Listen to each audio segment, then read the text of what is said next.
So welcome to the AFT Construction Podcast, and we're fortunate today to have Lauren Coburn with us with Lauren Coburn LLC. So welcome, Lauren.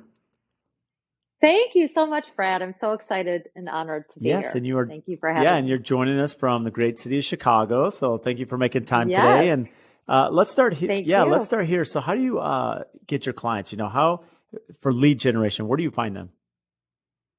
Yeah, so I was very fortunate that when I started on my own 16 years ago, I had worked for two firms prior to that. And when I started on my own, I really started with no clients. And I got my first client who referred me to the next client, who referred me to the next client. And I was able to grow my referral base pretty quickly.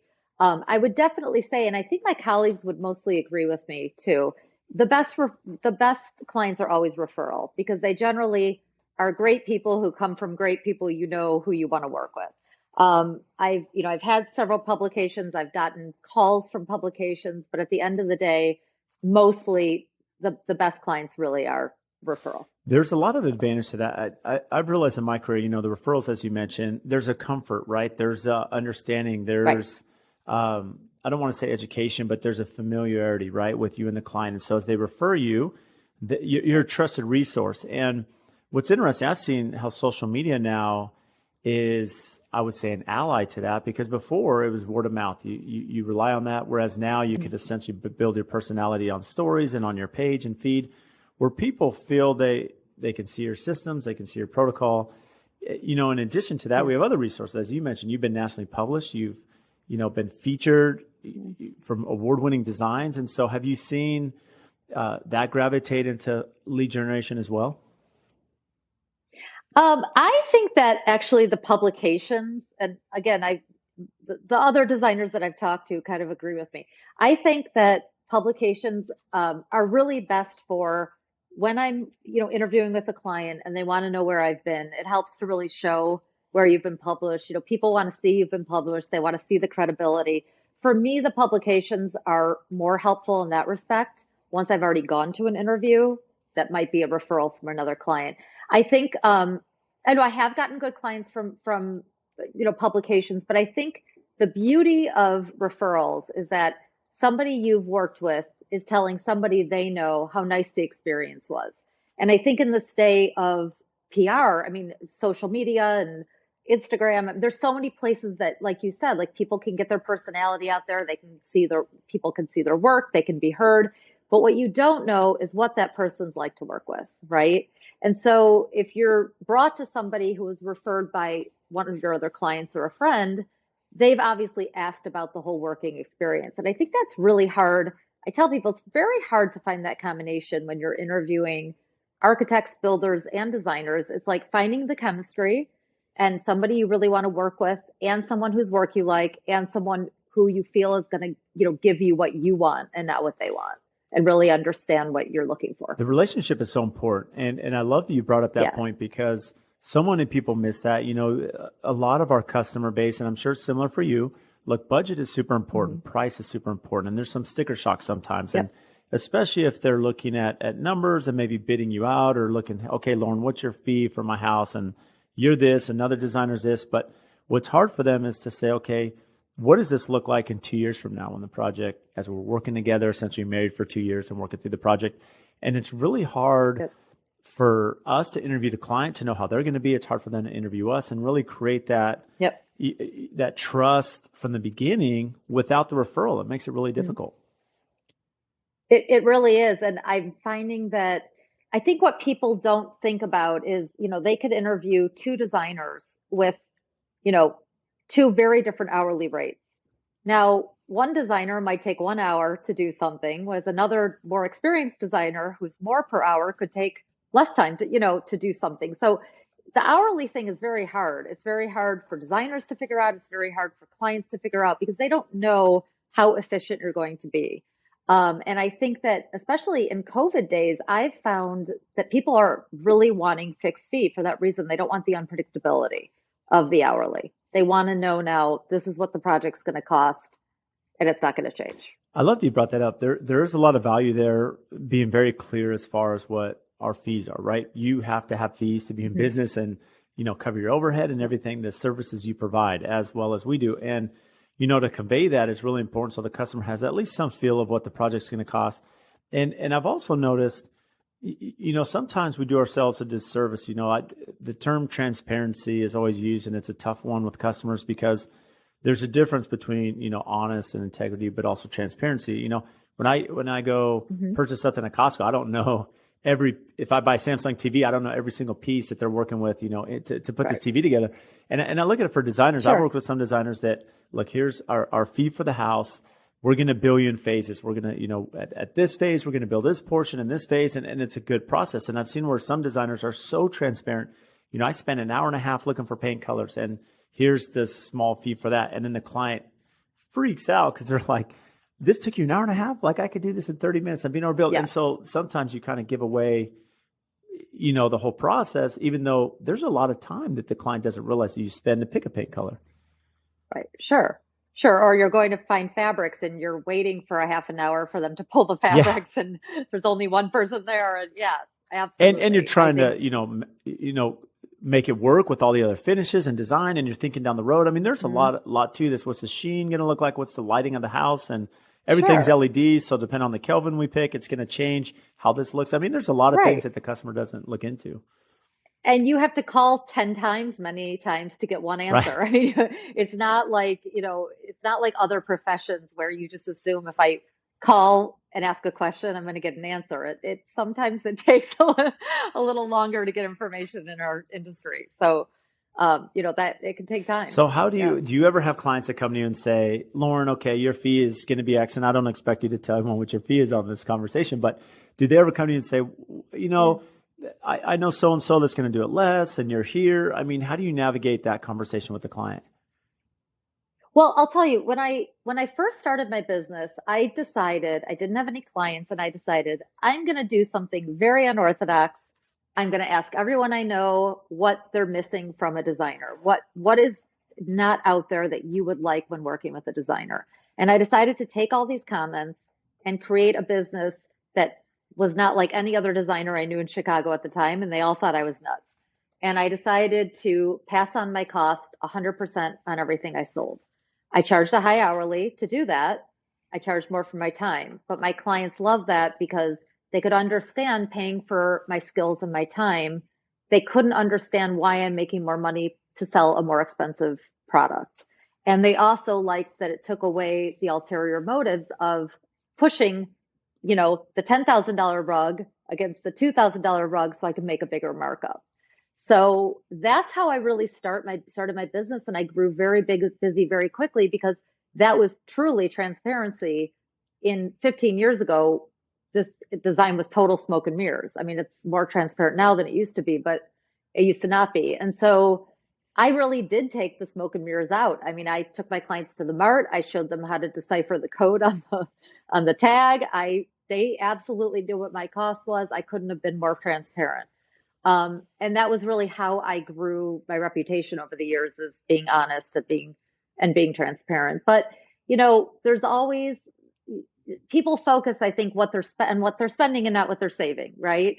So I think my clients loved working in that way because they knew they were getting a great value. They were saving by 40% at the merchandise mart on any custom furniture they were buying. They could easily pay off my fees with that. But of course, people focus on what they're spending. And then, if you're passing on your costs, they're looking at hourly. And if you're charging a markup, they're looking at the markup. And I think it's very hard. I think that's been really the hardest part for me of this business, is figuring out how people want to be billed and how to bill people in a way that makes for a nice relationship. It's very hard. Yeah, it is. And I really want to dive into this because this really sparks my curiosity, because I'm pretty familiar how designers operate. I work with designers on every project. That's what we do. And, I've been very adamant about that from our business. But from your side, let's talk about the pros. So by you taking this direction, saying, I'm going to charge a higher hourly fee, right? Because there has to be costs involved as you're traveling and going to the mart and you're resourcing and designing furniture plan. I mean, we all know what goes into this. Do you feel it gave you a competitive advantage as far as finalizing that pre-construction contract with the client, that they're going to award you because you were set up this way? For sure. And being in business 16 years, I grew my business very quickly because of that. I think it was definitely that that edge. And when everyone told me I was crazy Mhm. and nuts, and other designers thought, like, you can't do this. You're not going to stay in business. This is crazy, because designers really do make more on a markup than many times than on time, if they're, billing fairly for time. Um, and it was hard because I was getting constant backlash about doing this way. Um, we're now in a world, and that was back in the day. It was a great value because people were generally doing full homes through the merchandise mart and the high-end showrooms here, where everything was custom, and they were saving 40% getting my cost. So they were happy to pay more in fees. The world's different now. I think so many people are designing high-low now, that I'm getting so many clients that are a higher end client who want to put a lot into renovation, a lot into building homes. They don't want to spend that much on furniture. Like, furniture is kind of disposable to them. They don't know where they're going to be in a year, especially after COVID times. And they do want to go a little like more retail on the furniture, but with like nicer built-ins or nicer light fixtures, or kind of those special touches that they spend more on. But a lot of them want to go to retail stores and do it faster. And it's sad because I think, the quality isn't there, like it is with, you know, the higher end custom pieces and when you're able to design pieces.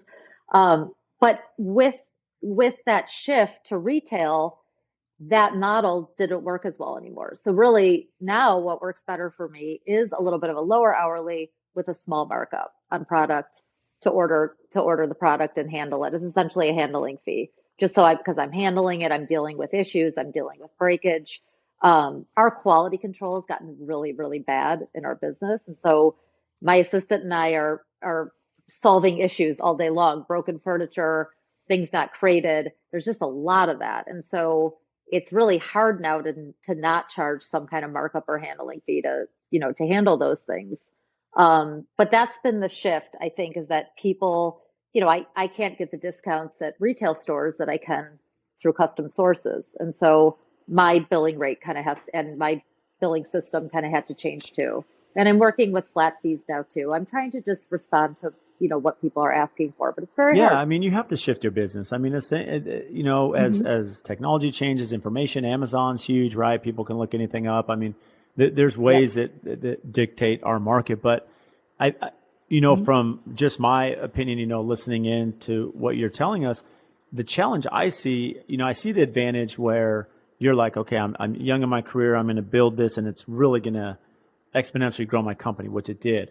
But, Mhm. Mhm. you're having to deal, as you alluded to, there's product issues, there's warranty issues, there's damage, the care and shipping, that handling. See, Mhm. a lot of customers look at this and say, okay, Lauren, you're making money off my furniture, but they don't realize all the time to order it, track the shipping, storing it, Mhm. storage fees, getting it Right. delivered, getting it installed. And then if there's an issue, if there's a scratch, a ding, sending it back, getting a new one, a light fixture is missing pieces, there's cost involved. Things have Right. to be reboxed, reshipped back. You have to contact, move it. And Exactly. I can only imagine like the stress it would put on you because there's no markup. So now you're not working for free, but it's even though your fees higher, Exactly. but it's really creating a challenge, I can imagine, from that side. Yes, and I don't charge to fix problems for my clients. Like, I want to make sure they're happy and they get a perfect product at the end of the day. And so, that became very hard for me to do it that way. And I think it also didn't benefit the clients because now they want to be able to kind of shop everywhere. And I can't get 40% off at retail stores, only at the mart. Right. So, or through, custom sources. So, Well, that's interesting how the yeah. how the company's pivoted. So Yeah. now with your new, I would say, your business development plan, do you find it Mhm. a little bit less stressful on a day to day that now, okay, we've grasped what our set fee is. There's a little markup here where it needs to be, and has that made it a little bit more efficient for you?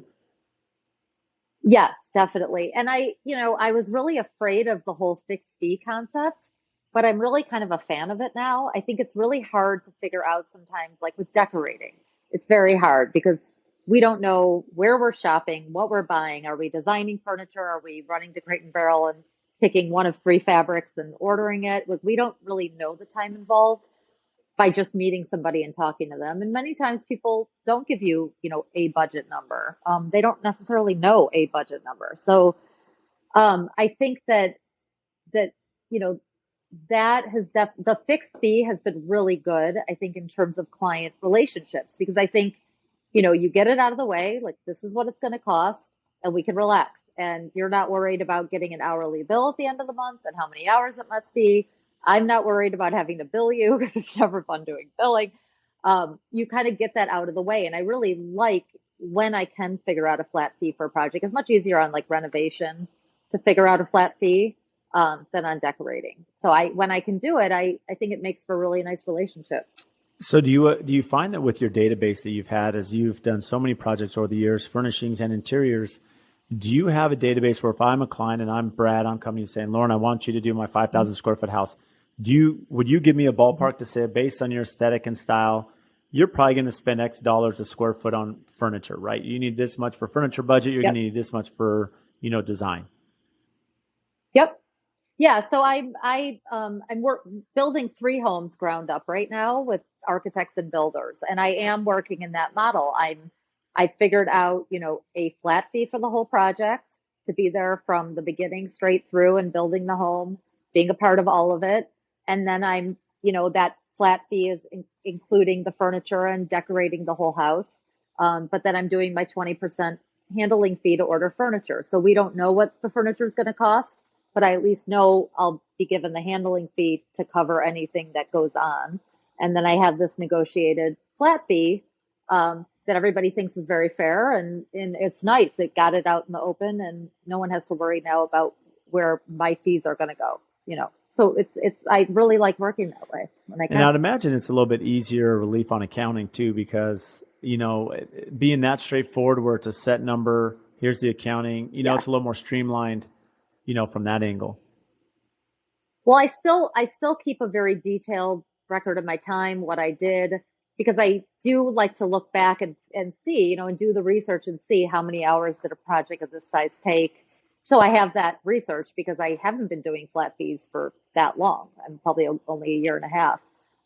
So that I do end up still doing the detailed work, but it does make accounting easier. I love Sure. that you audit it Yeah. because that's something that we've spent a lot of time. I spent a lot of time with my controller, and she's been very adamant, which I do appreciate. So even though most of my staff is salary, right? We're a different business, but similar.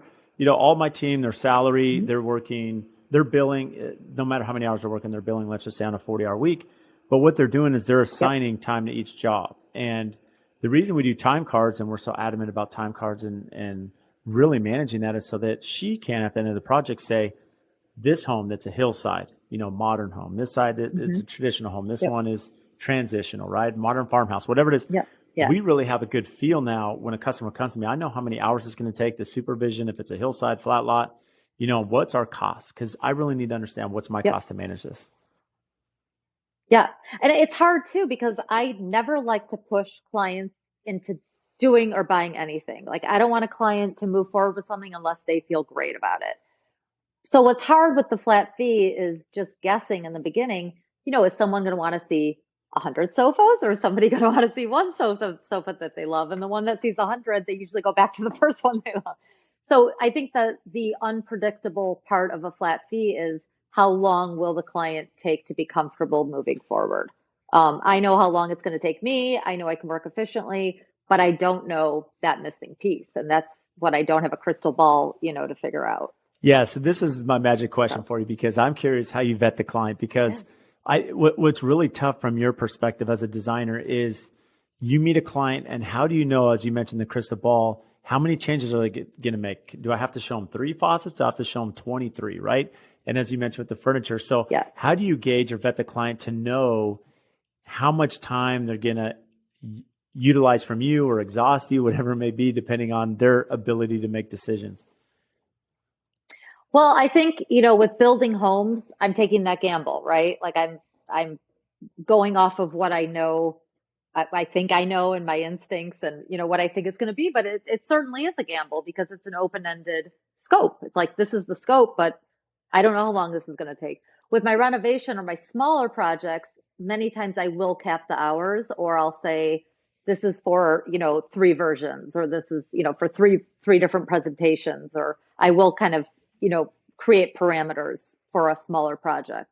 Yeah, that makes a lot of sense. Still figuring that out. Well, I think this goes back to the referral side you mentioned. There's an advantage to referrals, coming back to that. And so when you look at the referral side, Do these just come in? Are you adamant that when you work with the client, do you ask them at the end of the project for referrals?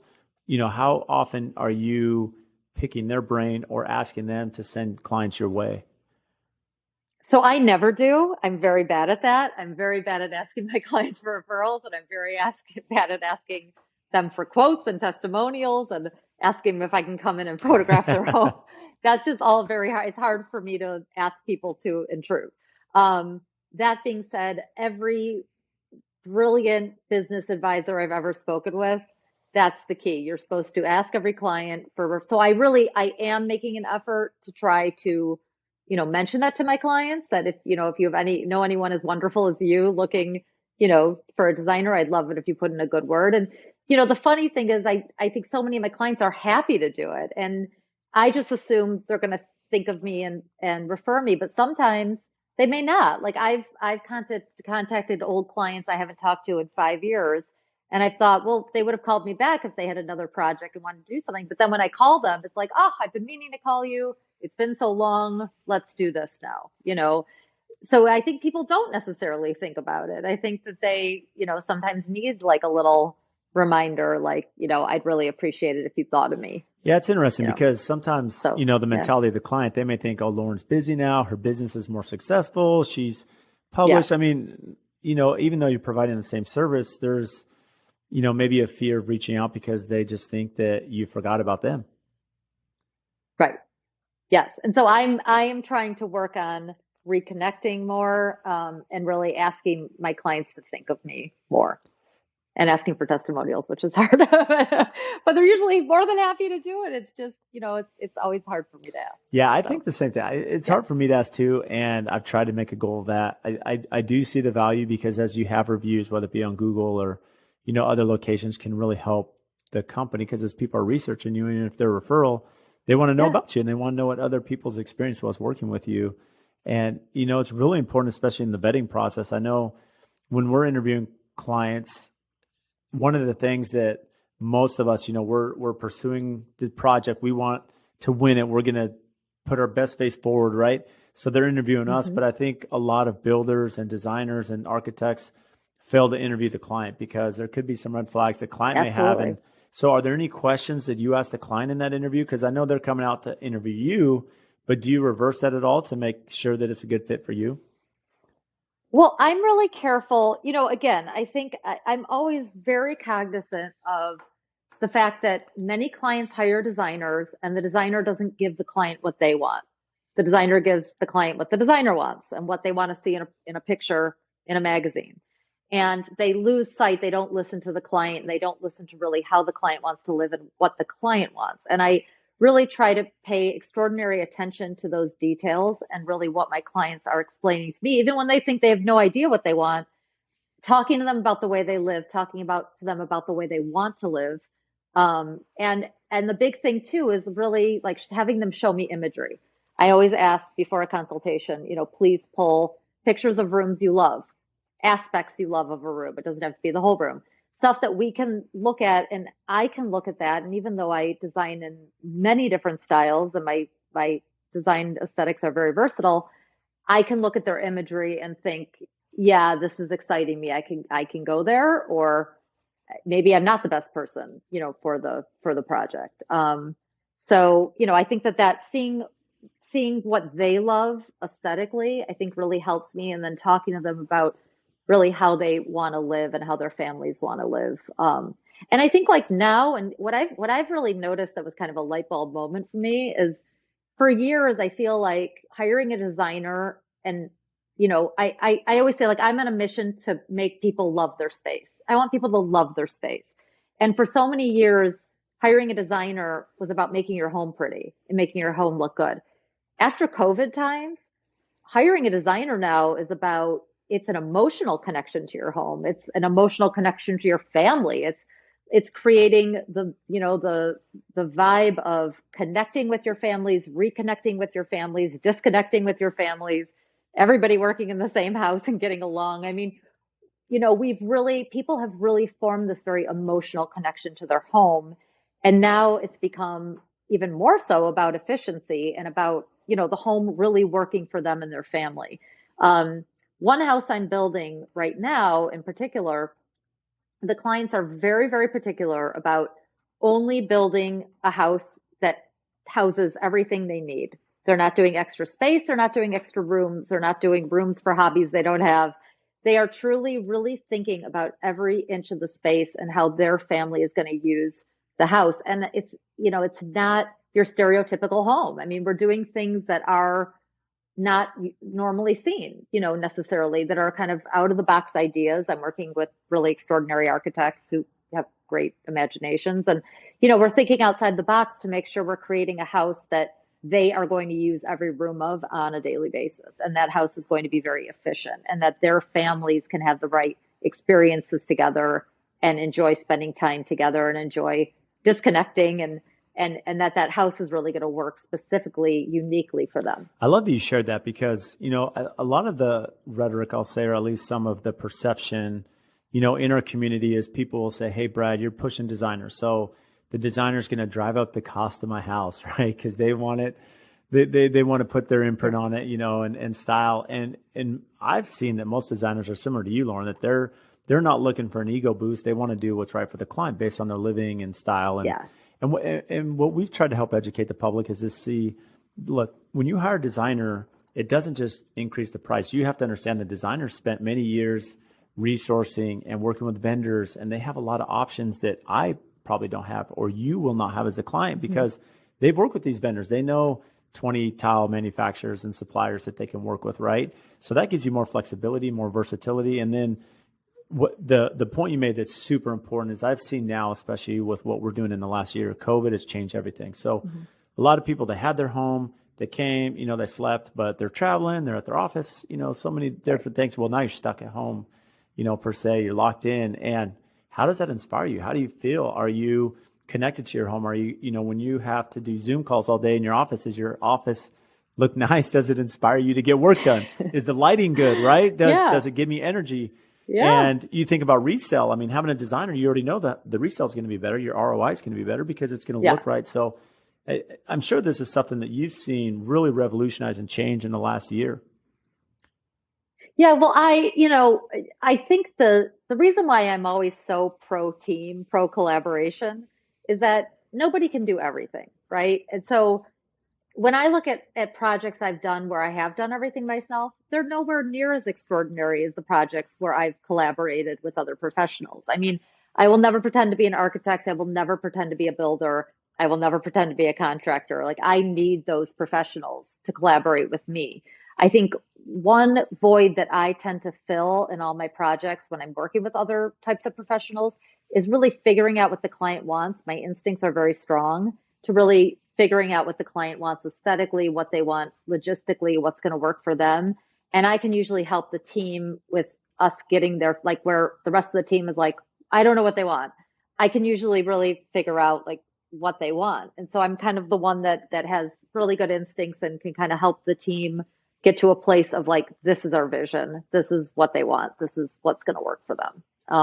But I think it's everybody does what they do best, and no project, where somebody pretends to do everything is as good as a great collaboration, I can honestly say from our track record, every project as a collaboration where the designer, builder, architect, and landscape architect, we'll put in those four are involved. They are, I don't want to say seamless, but they're very successful projects. And the ones where they're not collaborative or one of those are missing or comes in late are always a challenge, from day one to the very end. Yeah. Well, they're on a different level, right? Like, I feel like when you use a team, it just brings your home to a different level because you have all these great minds doing what they do best coming together, and I do think it's a trend too, that people are wanting to handpick now their designer, handpick their architect, handpick their builder. They're not necessarily using builders with their own designers anymore. Like they want to, handpick everybody and really find the people that they have chemistry with and bring those people together, or maybe use a builder who's used to working with a designer but hiring people with their own companies that they can really handpick and kind of bring together, who understand them and who they have chemistry with. I love that. So one of the challenges that both you and I deal with is how do we manage expectations for the beginning when we're sitting down with the client and we're explaining the build process or the design process. How do you manage that conversation or set the expectation with the client, your process and what it'll take from beginning to end? Well, the first thing I tell them is problems will happen. Things will have issues. Um, this is not going to go, where there's not going to be any issues. I mean, no matter what, no matter, my paperwork can be flawless. I can call somebody 5 times and tell them something and put it all in writing. Things will happen, but I'm going to stand behind it and I'm going to take care of it. And I tell my clients too, the same thing with contractors. Like, it's really hard now to find contractors that will show up and fix problems, or like will show up after they're paid. It's hard. So, I mean, I tell clients, look, like no one's perfect, but if we have a contractor that has integrity, that's going to stand behind what they do and come back and fix it, that's kind of all you can ask for, because like no one's perfect and things are going to happen, but it's the people who, who's going to show up and make it right. It's interesting because you think about the expectation side. I was having a conversation today. We were doing some work for Builder Trend. That's the software we use. And there's a builder in Austin, Matt Reisinger, and we had a conversation today with Builder Trend. And it was interesting. He brought up, and this has to do with expectations and what you mentioned in the very beginning, talking about interpretation of what your fees involve and all that. And he had talked about experience he had where, it was the last time in his company, because he's changed his protocol that he will only do a project if the client comes to him and there's a team involved, collaboration. He's not going to let the designer and architect design something and then send it out for bid for 4 builders and he's one of those 4 bids because he knows it's just not going to work. Awesome. Yeah, it's great to build yourself to that reputation, but yeah, he's educated his client base in Austin that is the best way, which it is. We all know that. It's just helping the client see that. And he said it was funny because he was working on a project. This is 10 years ago in the recession, and there were 3 bids, 3 projects bidding, and he didn't know that, but there were 3. And it was from a designer such as yourself that's very exact, very precise. They had the design book, they had all the finishes. I mean, there was no guess. They knew the tile, the cabinetry, the lighting, everything. The architect was the same, super precise, 100 pages of detailed plans. So they bid it.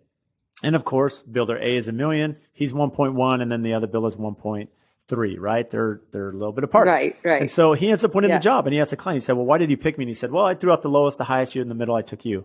And he's like, that's interesting. And then as they're discussing further, he says, as they're going through the bid, he was kind of looking at the higher bid.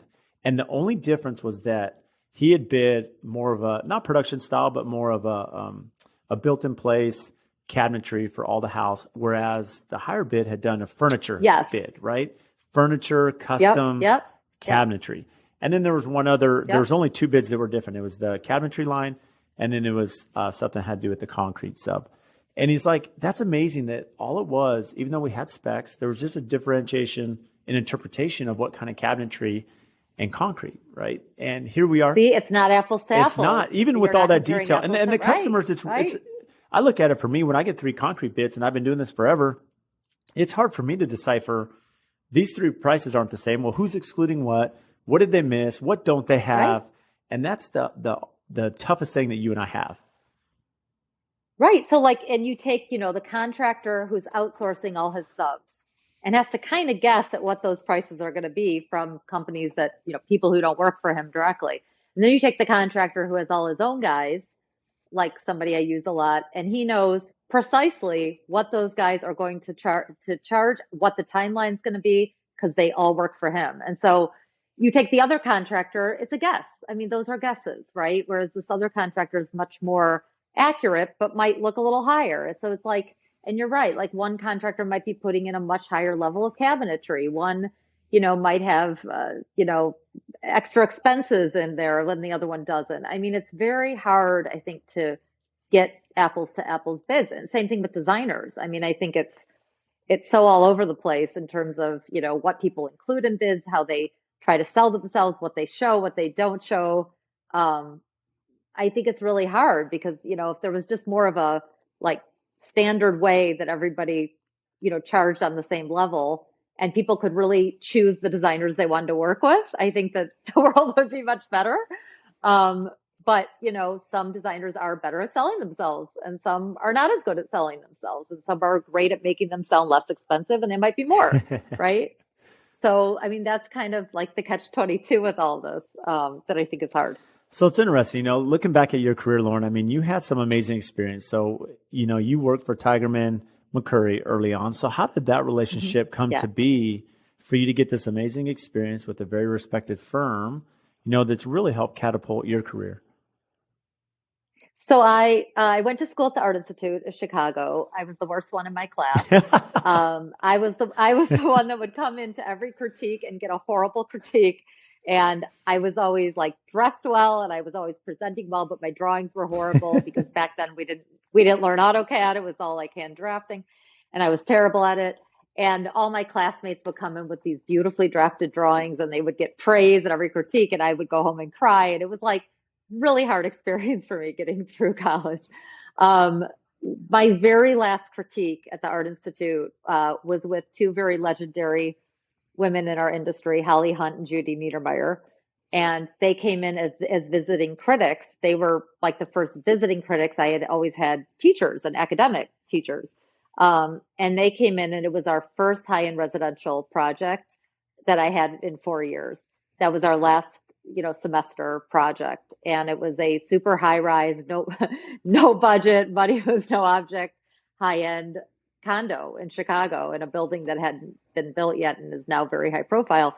And I went to the Mart and I researched Art Deco designers, like antique furniture. And I mean, I came in with this probably $20 million condo, that but at the end, they both came up to me and they said, you need to be in residential. Like you should not be in anything but residential. Like this is your niche.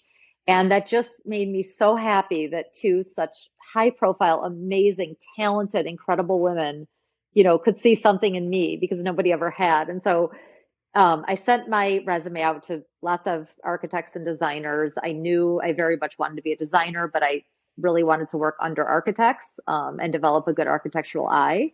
And I went to Cranbrook for school growing up in Michigan, and so I was greatly influenced by designers and architects, Eero Saarinen, and my mom was an artist, and my dad loved building homes, even though he was an ophthalmologist and race car driver. So I was just always influenced by architecture, and it was my dream to work for a really talented architect and learn how to be a designer, but be part of the whole process. And so I sent my resume out. Stanley and Margaret were my idols. I studied them my whole life. I'd read about them in Architectural Digest every month growing up, and they called me in, and I came in, and they said, your portfolio is the worst portfolio we've ever seen come out of the Art Institute, but we really like you, and we think our clients will like you and identify with you. And so I was thrown in the fire. There was one part-time designer who I could ask questions to when she was there, and I got thrown in the fire, and I was working on, I mean, money was no object high end. That doesn't even exist anymore. Projects that, was full projects beginning to end. And I had to fake my way through it and figure it out as I went along. And there were no other designers there full time to train me. I mean, I just kind of got thrown in the fire and had to figure it out. And it was my dream job. But that's kind of how, I was very fortunate to get that kind of dream experience, very young at 21. I was really in front of clients working on very high end budgets, where clients would say, we've hired these world famous architects, do whatever you want, like just make it amazing and tell us, what the best thing is you can do. And it's just the time. I mean, times aren't like that anymore. I think everybody has a budget now, but back in the day, yeah, it was truly like a dream experience. Yeah, I was very that, fortunate to have. that's amazing. I think we need those clients back with no Yeah. budget. Right? I know. Tell me no when you find Yeah. them. Yeah, send them our way. But, so I guess, being Right. in college, it sounds like, growing up, you had an affinity for design and architecture. I mean, it spoke to Mhm. you, felt that you're talented. I'm always curious on how people, ended up going down that path, in their career. But what made you pursue the architecture side? That's very rare for a designer to say, I want to go work for an architect. So what clicked, or what was it that motivated you? I think just growing up in a family, my brother's in development. My dad was, again, an ophthalmologist and race car driver on the side, but he just loved architecture. And so he loved always being a part of building our homes and really getting involved in that. And my mom always loved architecture too. She's an artist, but she just loves architecture too. She was always reading architecture magazines.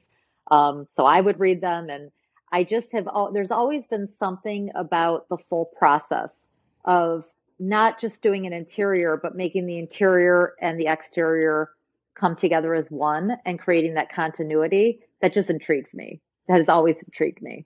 And I didn't think I really had it in me to become an architect. It didn't seem like I would, do as well as an architect, but I thought about being an artist, but I could see it's hard. I mean, being an artist was really challenging. And I used to invite my friends over to play Fabric Lady when other little girls were playing with Barbies. Like I would play Fabric Lady and invite my friends over and pretend to be a designer. So I think I figured design would be like another creative profession I could go into that, would hopefully be more lucrative and a little easier than becoming an artist. But that I would still be able to immerse myself in art and be around it. And do you feel that gave you a bigger advantage, especially going out on your own later, the years to follow? Do you feel that working for an architect kind of changed your mindset? How has that impacted your creative and design process Absolutely. now? Absolutely. I think I just, I respect the people I work with so much. And again, I could never even pretend to be an architect or a builder or a contractor. But I think the fact that I have a good architectural eye makes me able to see eye to eye with architects and builders and contractors. And so I'm not viewing things from a decoration standpoint. My interiors are very architectural. My interiors are kind of a, continuation of the architecture. And it's important to me when I do work with collaborations to, to use an architectural eye to really think about the interiors and how they should become a natural progression of the architectural space. I love that. So this is where it can be very complicated from your side. As a designer, how are you working? Everyone has a budget, as we mentioned. We don't have those wonderful clients from 20 years ago, 15 years ago, right before Yeah. the big recession. But now with design, I'm sure in the beginning, going back to the collaboration, you're working with the builder and you're working with an architect and you're putting together. Every client has some budget. So when you're trying to match architecture and maybe you're bringing these amazing exterior details in or doing this lot of trim work or ceiling details, how do you get a good gauge of budget? Do you work with the builder? Do you set those yourselves based on your understanding and history? So generally, the builders will give me allowances based on their full budget. So the architect will have their budget to design the house, and the builder will have their budget, and they're giving those to the client separately and working with them as separate companies from me. But then they will share with me, and same thing with the renovation project. I mean, they'll share with me the allowances that they have to get to that budget number. So I'm not going and showing my client materials that are outside of the budget. And it gives me kind of a somewhere to start where I could say to the client, okay, this is what the allowance is for. Like if this isn't good enough and you want to see more exciting, now our budget's going to go up. And I can explain that to them that this is now your choice, like you're the one now with the materials that are going to make it go up or down based on your decision. So to assist you, Lauren, if we were working together, what would be best for a builder? Instead of me just coming to you and saying, "Here's $80,000 for trim carpentry." Okay, well, what does that mean for baseboard or crown or casing? Plus Yeah. molding, whatever we're going to do in the house. How much do you prefer it to be broken down? How much is the builder able to do that for you in your experience? I think every builder I've worked with is different. In every respect. I mean, I think with some builders, I'm doing less drawings. With some builders, I'm doing more drawings. I think really, I think everybody works very differently. But I would say the more that it can be broken down for me, the less time I'm taking of the client's time to really help put it together because I'm not looking at the wrong resources. And does the builder ever set you up, say, okay, well, maybe you have 70 grand for trim carpentry. This is the trim carpenter I plan on using. Do you ever sit down with some of the vendors that they have to at least start working through that design and get a feel, on the fly as you're working through design? Sure. Yeah, absolutely. Some clients that where I collaborate, I'm helping them design all their cabinetry. I'm helping them, totally custom. Some clients, the architect and designer may have a cabinetry plan, but I'm picking out the style and the colors and how it all works. And then some I'm doing full custom built-ins and cabinetry. And I think it's just everybody's so different in the way they work. And I think what what they want their scope to be and is part of their contract too. And I think that that's really important too. Like when I am pricing a project, it's important for me to see, well, what's in the scope of the other professionals. So I know this is what is going to be in my scope, right? And I can make sure I have enough time for that. Yeah, Build yeah, it. which is really good. I mean, that goes back to our managing expectations from the very beginning. Right. So, from just Yep. a relationship side, with the builder, what are something that the builder or architect, the successful ones you've worked with that have been very, positive experiences, what have they done? What separates a good architect or a good builder for you? Listening to the client and giving the client what the client wants. That's huge. And not having an ego and saying, whatever the client wants, this is my vision. This is, we've designed the outside. This is what the inside's going to look like. Or we've designed the inside. This is what the exterior is going to look like, no matter what. I think there's a lot of egos in our business, in our industry, and that can get in the way. And then the clients, I think it's very common that clients feel like they just weren't listened to. It's like, whose house is this, right? It doesn't feel like mine. And so like the professionals I've worked with that really stand out to me truly listen to the clients, and maybe what the clients are saying is not their favorite idea, but they figure out how to take that concept and make it a good idea. And that's what I try to do. Like if a client brings something up to me that they love that I'm not so crazy about, I'm at least going to try to figure out a way to capture what they want in a way that I think will be great, right? Like I'd rather than just go my own way and do whatever I want.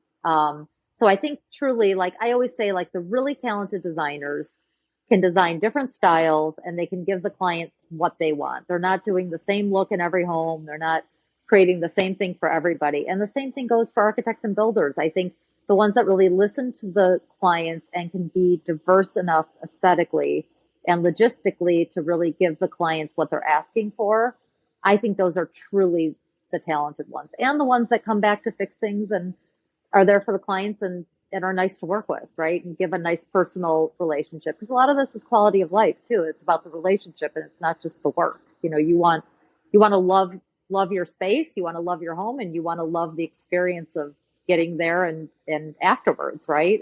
And be, have a good relationship with who you're working And with. I love that you shared that about the different styles of versatility. I want to come back to that, but real quick to the listening, it's interesting. As you were saying that, I was thinking back early in my career, we had a client that they were working on this amazing project, and we were some ways down the road in construction, and I was there with one of my mentors. It was a learning lesson for him at the time, and I happened to be there to watch. But the client was talking about, okay, now that the house is up, they're like, this window's not big enough. We want this huge window. And so they're going through explaining what they want. And my coworker, because this was before I started my firm at the time, he just kind of fighting the customer saying, you don't want to do this because it's going to cost this much. And the client said, listen, don't anticipate what I'm willing or not willing to spend to make this happen. Right. Listen to what I want. Maybe it's worth Yeah, it, maybe it's right? worth Maybe it. it's worth And it then to it them. clicked, and Yeah. he's like, oh, that does make sense. So what they're trying to convey is, okay, we may want to open this window. What's the cause and effect? What's the complexity to do that? What's the timing?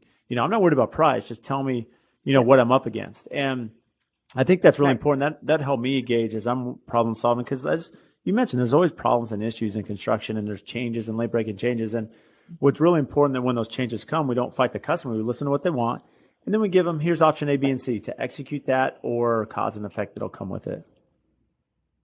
Right. And it is funny to see clients, when they're involved in the process, get excited about various aspects that they realize, this is worth it for me because I'm spending a lot building this home. Like this is something that's important to me that I do want to pay to do, and so they should be given that opportunity, Yeah, and to make their own decision. and I love your point that it's, the purpose of hiring a designer is their ability to not only listen to the client and execute and make variation. I mean, if it was that simple to just copy and paste, right? That's what Pinterest is for. That's a house. I mean, they Right. can do that. I mean, the whole reason they're hiring Yeah. you, Lauren, is that you have, a wide experience. You have a breadth of knowledge where you can bring in different styles and aesthetics and creative ideas that haven't been done before, right? That's why you become published. I mean, you're trying to Hmm. bring a resource to them to say, yeah, I can do modern, I can do transitional. I mean, is there a certain style that you like the most? I know you do all of them. I mean, is there something that speaks to you more? I love it all. I mean, I moved from a vintage Victorian, super traditional house to an ultra modern, very minimal modern home. It's a big So change. about 3 years ago. So yes, a very big change. I sold all my furniture, started all over again. So I could live in, many styles of homes. I think probably everything I do is still transitional. I don't think I go blatantly modern. I don't think I go blatantly traditional. I think everything I do is pretty transitional. My big thing, like I did a little video on my biggest tip, my best tip for people. And I would say, in the world of Pinterest and House and all these imagery pictures, everybody's bringing like 500 great ideas they want to incorporate into their home. And I think they need somebody to help them look at those and say, well, what works architecturally out of these 500 ideas? And we can't use all of them because it's too much of a good thing. It's like I equate it to reading a fashion magazine and you have the model that's decked out in jewelry, and then you have the model who's wearing like one beautiful purse and like a plain black dress. And your eye goes to the one beautiful thing. And so I help people pick their focal points, and really decide of these all these amazing, wonderful ideas that you've captured, like what really works and what we're going to selectively pick our focal points, and where to splurge and um, what to do without doing too much, because otherwise your eye has no idea where to go to. So how do you deal with Yeah. the clients that, you've helped gather them in, you have this amazing style, it's creative, it's transitional, it's going to fit. And then every night they're looking at images and they say, Lauren, the more I think about it, I need this, I need this, I need this. And they come to you. And the reason I say that, we have customers that, I'll post something on Instagram and then get a call the next day, Brad, we need to do this in our house. And it's a total change, right, than what we're doing. Yeah.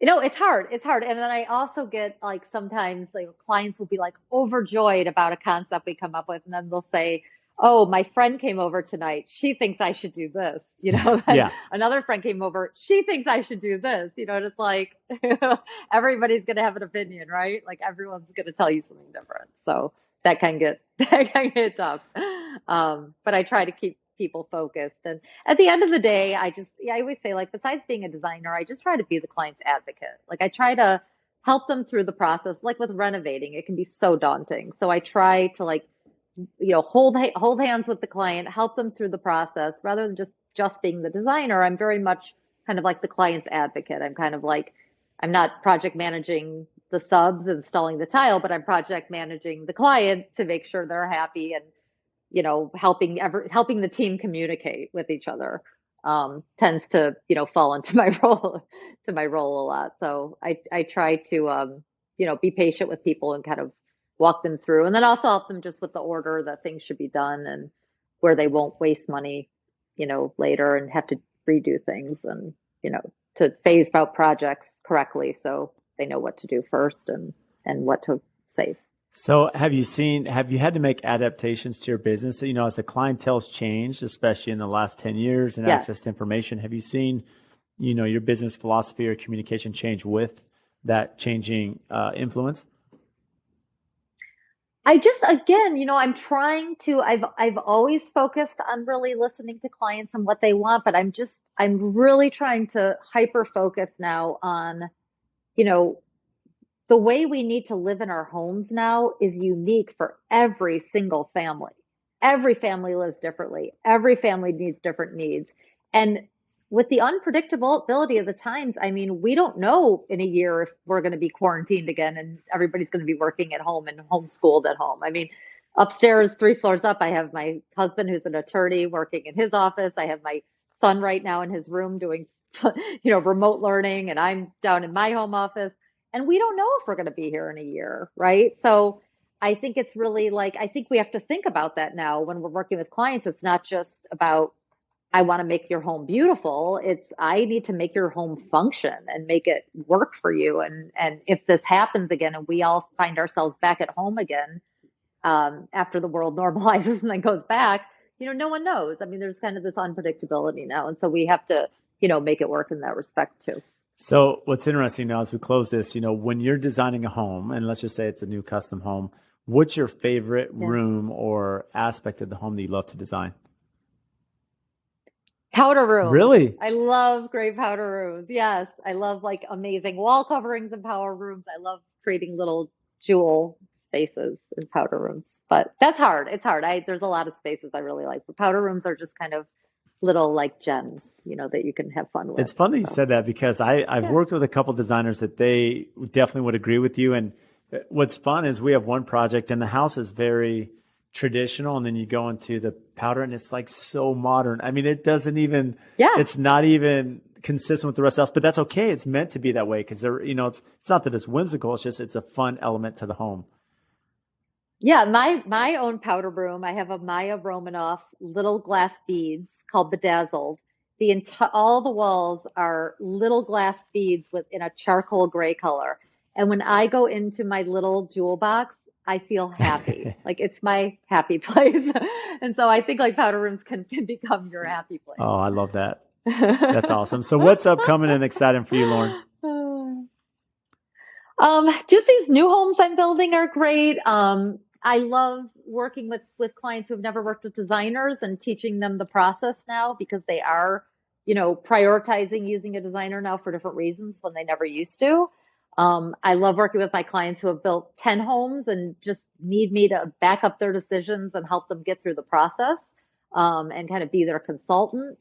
I love it all. Like I wouldn't want to work with just one type of client. I really just, I like working with people who have worked with more designers, less designers. I really like just getting to know. I mean, I think the reason why I do what I do is people and the psychology and really figuring out, how can I change somebody's life through changing their home and make them love their space. That's fantastic. And where can our listeners find you? So, my website is www.laurencoburn.com. LaurenCoburn. And all my info is there. And I am starting to tape some videos.